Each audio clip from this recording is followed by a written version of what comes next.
네, 안녕하세요. 저는 앞서 소개받은 CG온의 김미균 대표라고 합니다.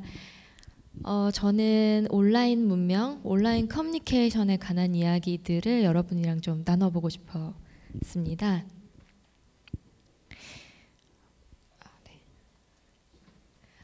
저희 회사 이름은 CG온인데요. 여러분들 좀 아시기가 어려울 거예요.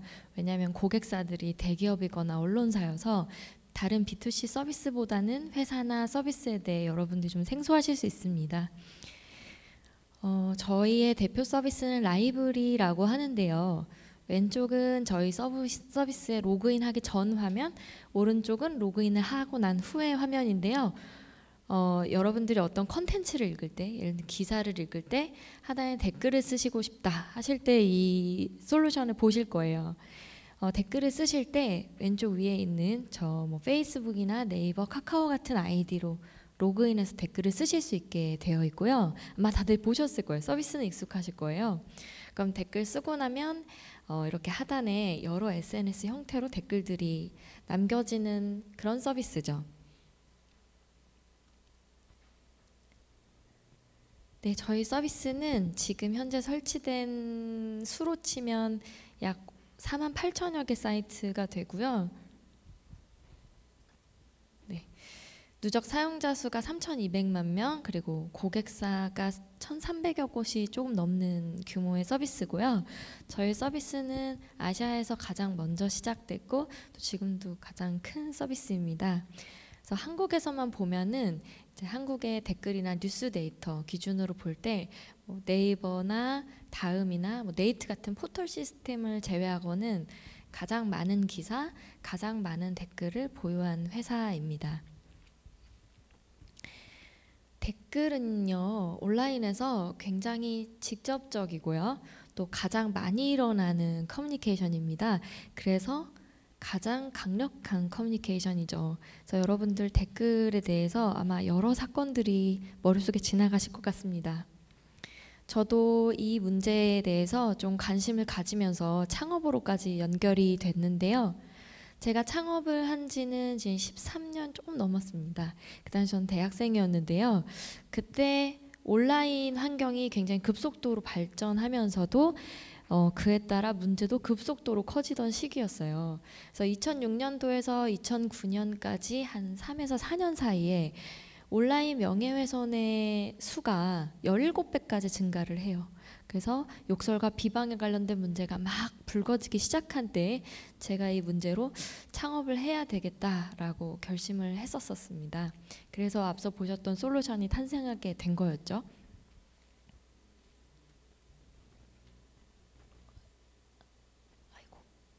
네.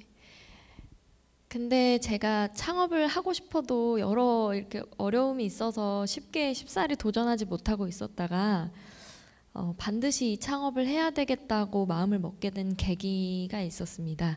이제 이 사진을 보시면 대략 저의 마음을 좀 아실 것 같아요. 제가 오늘 발표를 위해서 또 이 사진들을 몇 장 변경했어요.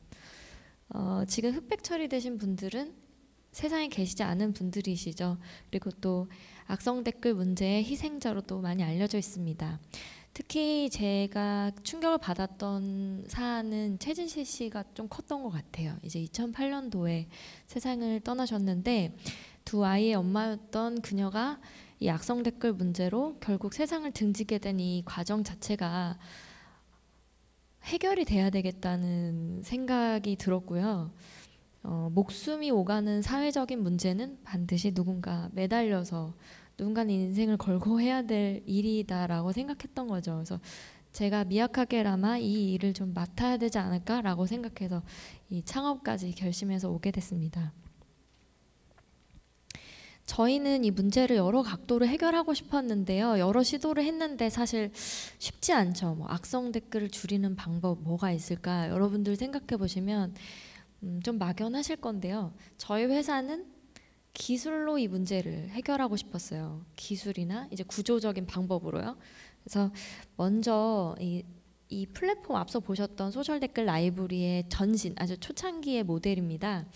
이 모델 안에 저희들이 그 악성 댓글을 줄일 수 있는 심리 기제와 또 기술들을 접목시켰는데요. 17개 정도의 기제가 숨어 있어요, 사실은. 근데 그 중에서 대표적인 3가지만 설명을 드리자면, 일단 첫 번째 심리적 기제는, 저희 댓글은요, 이제 댓글 로그인해서 댓글을 쓰시면은 자신의 SNS로 댓글이 전송이 되는 시스템이에요. 자신이 트위터로 댓글을 쓰면 트위터로 댓글이 전송이 되는 거예요. 그러다 보니까 트위터에 있는 제 친구들이 제 댓글을 볼 수 있게 구조적으로 설계되어 있어서 내 친구들이 보는 상황이기 때문에 댓글을 잘 쓸 수밖에 없는 효과가 있었던 거죠. 근데 지금은 이 부분은 개인 유저가 선택할 수 있게 돼 있어요. 그래서 나는 댓글을 전송하지 않고 이 사이트에만 남기고 싶다라고 하는 경우에는 옵션을 선택해서 사이트에만 남길 수도 있지만, 어찌됐건 저희 초창기에는 강력한 정책으로 댓글을 쓰면 공유가 기본 설정이었습니다. 두 번째는 이제 내가 댓글을 쓸 때 저렇게 앞에 프로필 이미지를 보여주는 거였어요. 내가 쓰는 댓글이란 효능감을 주는 것이었고, 더 책임감을 갖게 하는 것이었고요. 세 번째는 아마 쉽게 생각하지 못하는 부분이실 텐데, 댓글을 로그인을 쉽게 하는 거였어요. 로그인이 쉬우면은 의견의 세기가 좀 강하지 않은 중간 의견들 있잖아요. 이런 분들 댓글을 조금 더 많이 참여할 수 있게 돼요. 로그인이 어려우면 아주 찬성하시는 분, 아주 반대하시는 분들만 댓글을 남기게 되거든요. 그러면 이제 같은 사안을 놓고 아주 극찬성, 아주 극반대가 만나면 막 싸우게 되는 거죠.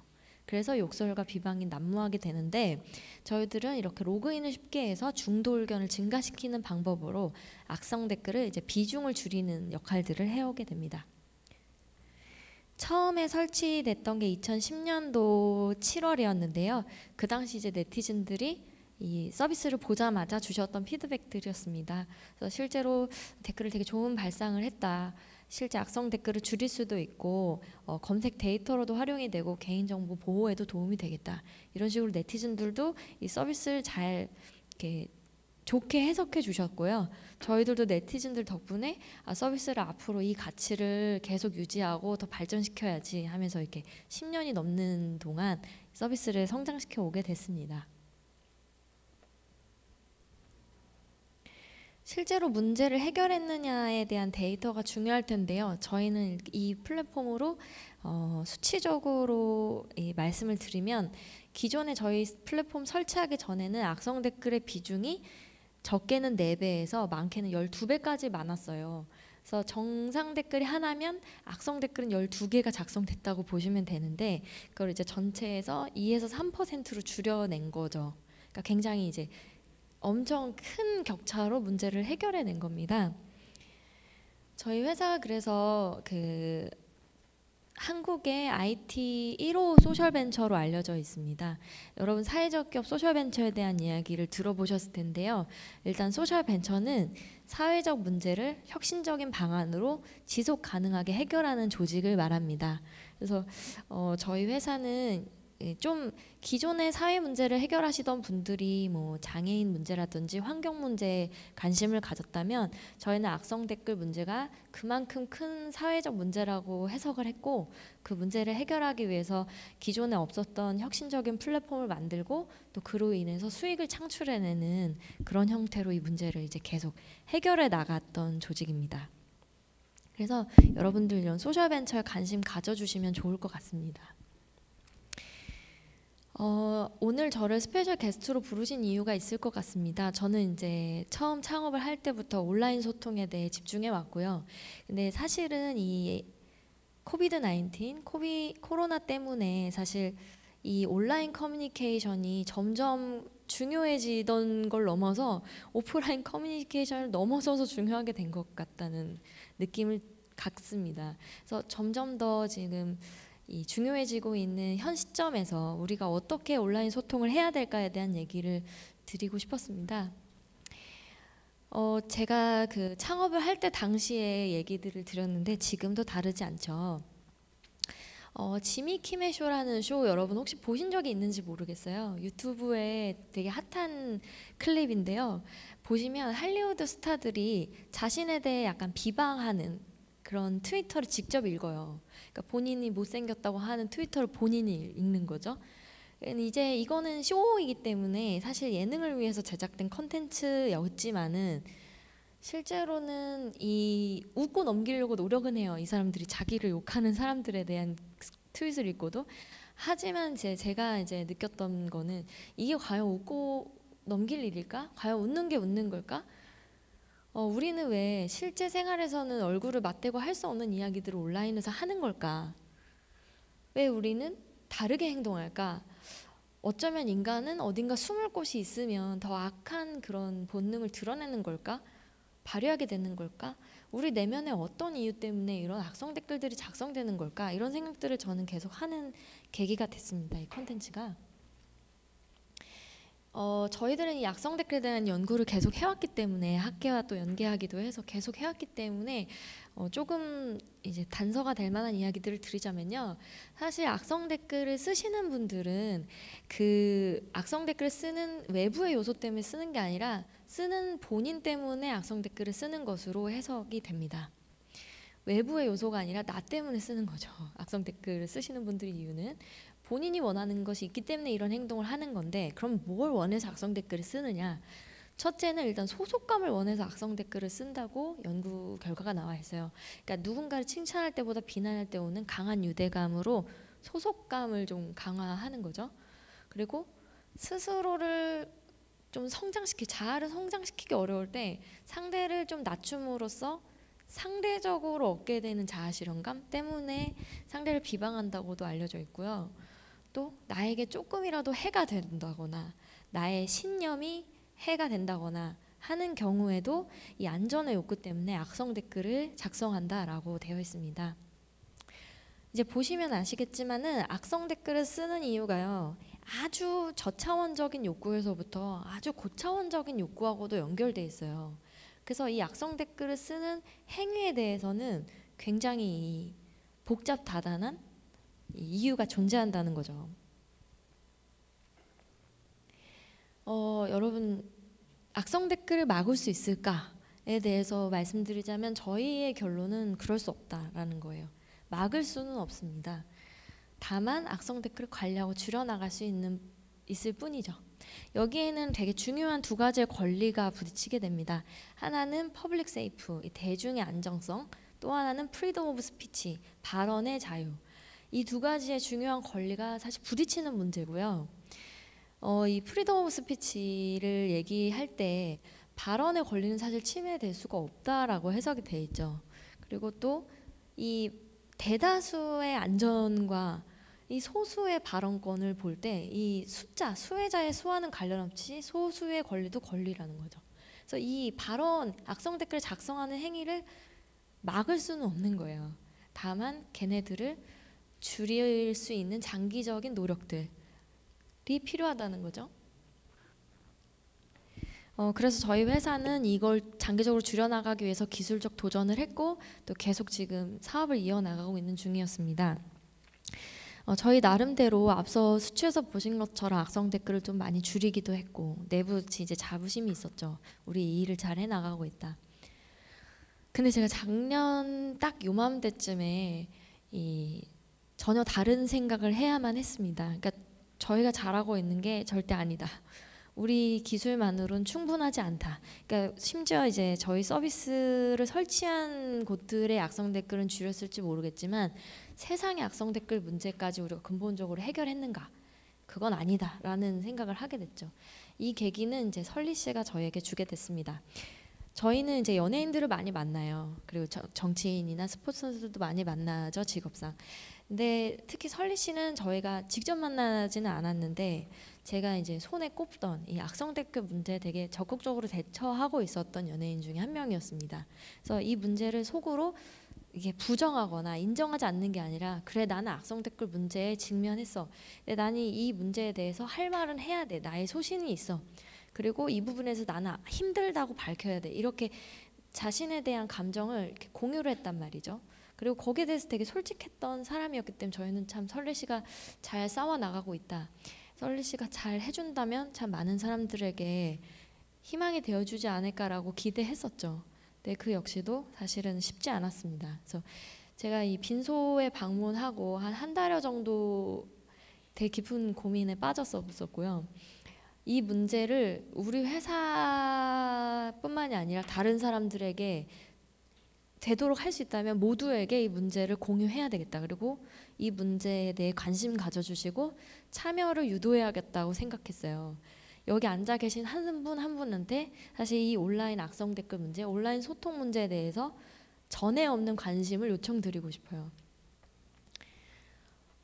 그래서 저희들이 사실 캠페인이라는 걸 했어요. 기술회사가 캠페인을 한다는 거는 조금 역설적인 일입니다. 근데 저희 회사가 이 캠페인을 올해 초에 시작해서 지금 해오고 있고요. 저희들이 이 팔찌를 제작했어요. 악성 댓글 캠페인 팔찌를 만들어서 팔찌 하나가 약 3만 원 정도를 하는데 그 팔찌를 판매했습니다. 이 뜻을 동참하시는 분들에게. 그리고 이 팔찌가 팔린 수익금으로 저희들이 그 악성 댓글 피해를 입고 우울증을 겪고 계신 분들의 정신상담 비용으로 전액 무료 지원을 해드렸어요. 그래서 이렇게 진행이 됐는데 이 악성 댓글 문제의 가장 큰 피해자분들은 사실은 공인들이시거든요. 그러니까 우리 일반인들도 사실 이것 때문에 너무 고통스럽고 힘들지만 원래 그 직업의 본질 자체가 대중에게 사랑을 받아야만 하는 직업인 경우, 연예인이나 스포츠 선수나 정치인 같은 경우들은 이 사랑을 받고자 하는 대다수의 대중들이 역으로 본인들을 공격할 때 오는 엄청난 심리적 충격감들이 있거든요. 그 심리적 충격감 때문에 사실 죽음에 목도하는 거죠. 저희는 그분들을 일단 1차적 대상으로 생각을 하고 찾아다녔어요. 이 캠페인 수혜를 드리기 위해서. 근데 정말 안타깝게도 그분들을 만나는 과정이 너무 힘들었습니다. 그분들은 자신이 악성 댓글 피해를 입고 있다는 사실을 인정하기도 힘들고요. 그리고 그 부분을 대중들에게 밝힐 수도 없어요.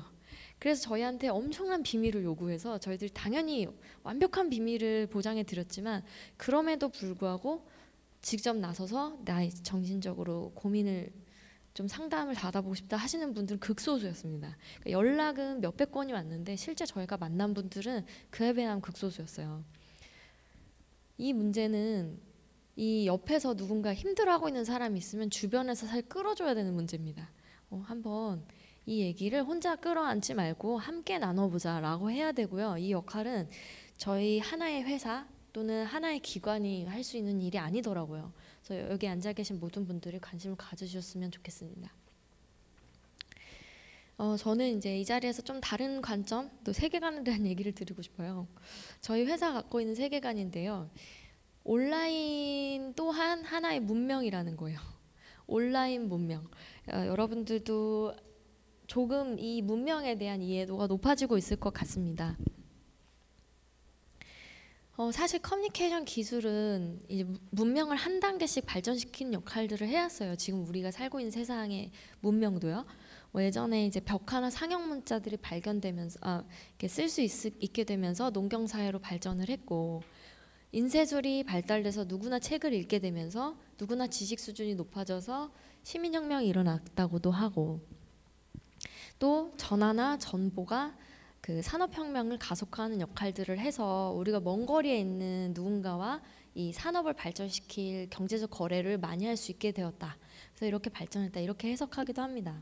저희 회사는 이런 커뮤니케이션 기술이 문명을 이끌어 나간다라고 믿는 회사고요. 가장 근래에 우리가 정말 피부에 와닿게 겪었던 커뮤니케이션 기술의 진보는 인터넷이죠. 그래서 인터넷이 사실 사이버 공간을 만들어냈고 이 공간은 하나의 문명이라는 거예요. 그래서 기존의 커뮤니케이션 기술은 현재 우리가 살고 있는 물리적 세상의 문명을 조금씩 발전시켰다면 이 인터넷이라는 커뮤니케이션 기술은 완전히 세상을 하나 더 창조해버린 거죠. 그래서 이런 현상에 대해서 우리가 조금 더 이해도가 높아야 될 필요가 있다고 저는 느끼고요. 우리의 정신과 영혼은 이 역량이 무한하죠. 우리가 현재 이 공간에 있지만 우리의 정신 영역은 전 세계 어디를 날아다녀도 가능한 존재들이죠. 그래서 정신과 영혼이 사실 가지고 있는 역량이 물리적 신체의 한계를 넘어서는데, 그러면 우리의 정신과 영혼은 더 어디에 머무는가? 당연히 이제 온라인이죠. 우리는 자는 시간을 제외하고 대부분 온라인 세상 안에 접속되어 있어요. 시간과 공간을 초월하는 세계이기 때문에 그렇습니다. 근데 요즘 아이들은요, 심지어 이런 말을 한대요. 우리 이제 학교에서 성격 테스트 하잖아요. 성격 검사 하는데 아이들이 물어본대요, 선생님한테. 저 온라인에서의 성격에 대해서 적어야 되나요? 제 성격을 적어야 되나요? 이렇게 물어본다는 거예요. 이 아이들은 태어날 때부터 아이패드 줌인 줌아웃을 할 줄 아는 아이들 세대. 그냥 본능적으로 온라인 기기를 접해온 아이들. 이 아이들에게 이미 이 성격은 온라인과 오프라인을 넘나드는 존재가 됐어요. 우리의 인격이라는 게. 우리의 정신 영혼이 그만큼 머물고 있다는 거예요. 그러니까 이 관심을 더 가져야 되겠죠. 그리고 오늘 또 이제 직장 소통에 대한 얘기가 나오는데, 우리도 직장에 물리적으로 책상에 앉아 있는 시간보다도 온라인으로 더 많은 소통을 하게 되어 있습니다. 앞으로 점점 더 그렇게 될 거예요. 비대면 커뮤니케이션이 강화되고 이제 직장 내에서 해야 될 역할이 변화되기 때문에, 발전되기 때문에 그렇겠죠. 이거는 사실 그동안 그렇게 될 거다라고 했지만 이번 코로나가 아주 불을 지폈다고 볼 수 있는 거죠. 이제는 멈출 수 없는 기차에 탄 것이나 다름이 없습니다. 기업 커뮤니케이션은 이제 어떻게 변화되고 있느냐, 여러분들 다 피부로 느끼고 있겠죠. 거기에 대해서 제가 이제 커뮤니케이션에 대한 이야기 조금 가지고 있는 생각 공유를 드리자면은, 여러분들 이제 앞서 이제 강의해주신 분들도 얘기를 나눴지만은, 우리는 이제 앞으로 온라인에서 다양한 방식으로 직장 생활을 해야만 합니다.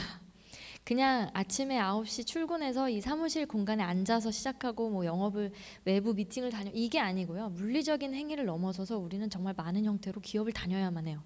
회사를 다녀야 돼요.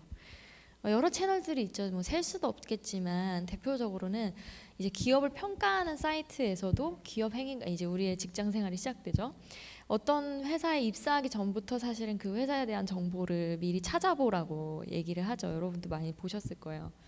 그래서 이런 기업 평가 사이트들에서도 온라인 커뮤니케이션, 온라인 직장 생활이 시작이 되고, 또 이 블라인드라고 유명한데, 이 하나의 그 직군 또는 산업에 관해서 이렇게 다 같이 얘기를 나누는 조금은 익명성을 가미한 이런 게시판 형태들도 많이 존재합니다. 이 안에서도 이 기업, 우리가 다니고 있는 회사에 대한 이야기, 우리가 다니고 있는 이 기관의 이야기들이 많이 나오게 되죠. 우리 상사에 대한 평가, 그리고 그 직장 안에서 겪었던 일들에 대한 공유, 이런 것들이 일어나게 되는 거죠. 이런 채널들을 우리는 활용하게 됩니다. 제가 말씀드리고 싶은 거는, 이런 채널들이 존재하는 것들을 아는 것부터도 일단 중요할 것 같고요.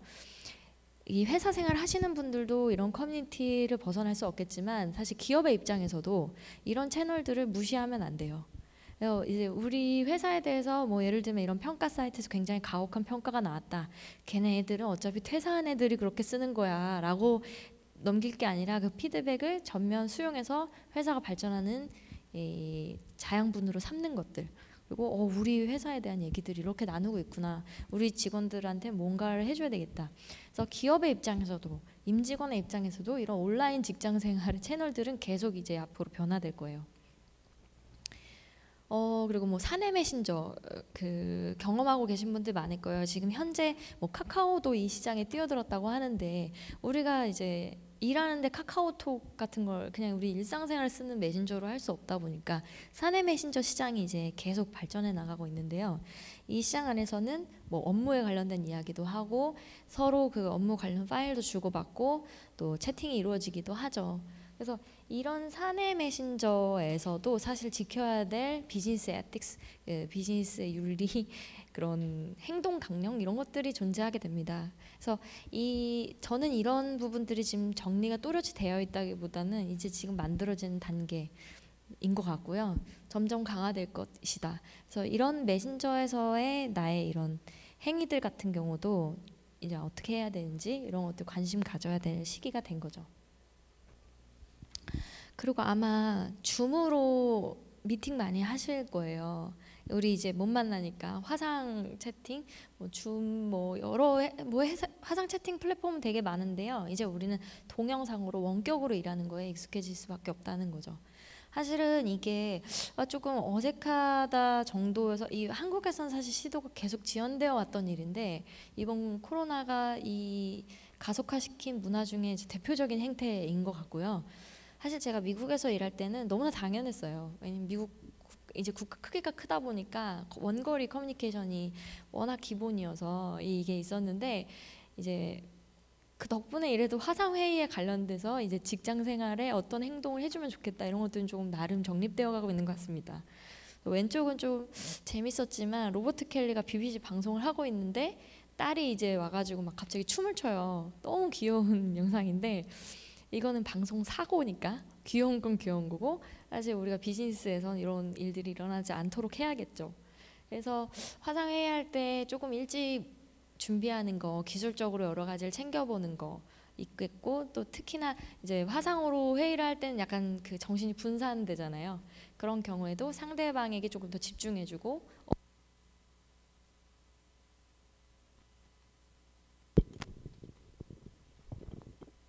네 죄송합니다. 꺼져가지고 예, 업무 생산성을 높이려고 하는 노력들이 필요하다라는 거죠. 하지만 제가 강조드리고 싶은 건 이거예요. 그리고 아마 이 이유 때문에 저를 부르셨겠죠. 그 온라인이랑 오프라인 커뮤니케이션의 행태는 다르지만 사실 본질은 같지 않습니까? 우리가 커뮤니케이션을 하는 대상이 기계가 아니고 사람이라는 본질적인 이 상황에 대해서 인지해야만 합니다. 그래서 이게 상대방이 나를 누군지 인식할 수 있든 인식할 수 없던 내가 말하는 당사자가 사람이라는 거. 그래서 이제 이런 질문들 많이 해요. 온라인 비대면에서 직장 생활할 때 어떻게 대처해야 돼? 이런 부분 어려워요 이렇게 하시는데 사실 그거 저는 저희가 이제 아는 바에 저희가 연구한 바에 따르면은 다르지 않아요. 그거는 오프라인상에서 직장 생활할 때 겪는 어려움에 그냥 조금 변형되는 수준. 그러니까 결국 우리는 상대를 존중하는 마음가짐으로 온라인 직장 소통에 참여하는 것이 가장 기본적인 사양이라는 것만 인지하면 많은 문제들이 풀릴 거예요. 그래서 온라인 커뮤니케이션에 대해 관심을 가져야 되는 이유가 여기에 있는 게 아닌가라고 생각이 들었습니다. 생각해 보시죠. 이제 요즘에 참 빙하가 많이 녹았대. 킬리만자로 빙하가 다 녹았다고요. 그래서 제가 걱정이 되죠. 빙하가 녹거나 환경이 파괴되는 지금 물리적인 세상에 대한 문제 굉장히 심각합니다. 그런데요, 저는 그것만큼 어쩌면 그보다 더 급박한 문제는 온라인에 존재한다고 생각해요. 제가 앞서 이제 온라인 문명이라는 용어를 썼는데 온라인 환경이 존재합니다. 온라인 안에도. 근데 그 환경 안에 우리들은 과연 잘 살아남을 수 있을 것인가? 왜냐면 우리 거기에 정신 세계가 살고 있잖아요. 온라인 환경은 위험에 더 빨리 가까워지고 있어요. 왜냐하면 무차별적이고 또 굉장히 폭력적이거든요. 그러니까 이 온라인 문명을 그냥 우리가 물리적으로 겪고 있는 문명에 비유하면은 원시 시대 수준? 생긴 지 얼마 안 됐잖아요. 원시 시대 약간 더 나간 수준 정도? 지금 현재 우리가 살고 있는 세상은 무엇이 위험하고 그 위험을 어떻게 대처해야 되고 우리가 다쳤을 땐 병원을 가야 되고 그 강도를 만나면 경찰을 찾으면 되고 이런 여러 가지 안전 장치들이 세상에 존재하지만 온라인은 위험이 무엇인지조차 정의하지 못하는 세상이에요. 아직 우리는 뭐가 위험한지조차 모른다고요. 그리고 그 위험이 우리한테 어떤 의미인지조차도 다들 와닿지 못하고 있는 수준 정도. 근데 우리의 정신 세상은 이미 더 많이 살고 있는 세상. 그래서 온라인 문명, 온라인 환경에 대해서 우리가 책임의식을 가지고 우리가 이 부분을 만들어 나갔으면 좋겠고요. 우리 아이들에게 어떤 세상을 물려줄지, 우리는 앞으로 어떤 세상에서 삶을 영위할지에 대한 문제가 이 온라인 세상에 대한 관심과 떨어질 수 없는 과제인 것 같습니다. 네. 그래서 우리는 새로운 환경에 적응하고 또 그에 걸맞는 온라인 윤리 의식들을 만들어서 건강한 온라인 소통을 해 나가야 되고요. 그게 오늘의 주제였던 직장과 또는 세대 간의 갈등을 해결하는 아주 단초가 되지 않을까라는 생각에 발제를 준비했습니다. 네, 여기까지 하겠습니다. 감사합니다.